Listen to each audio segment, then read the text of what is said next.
A snowmobile vandal damaged two Minot golf courses over the holiday break. Kiona Rivera spoke with the Park District to learn more.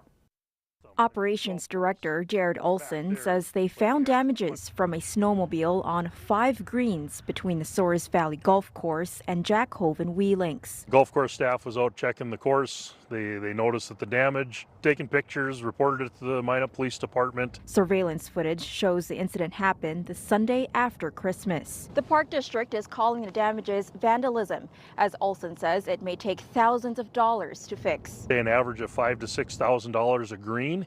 And then you're also looking at, because you'd have to bring in sod for that, a certain type of sod. Crews won't know the full extent of the damage until spring when the snow thaws. In their mind, they're probably thinking, oh, it's open area, it's not damaging anything.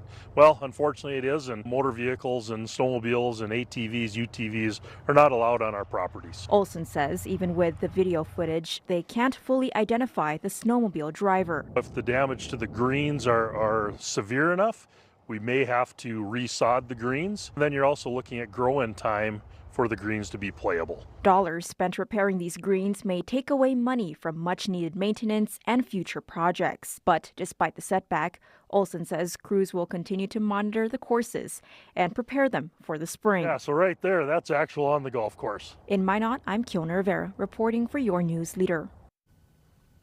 Now, this isn't the first time the Greens have faced vandalism. Olson saying they deal with these issues quite frequently. Minot Parks encourages anyone who has info regarding the incident to contact the police.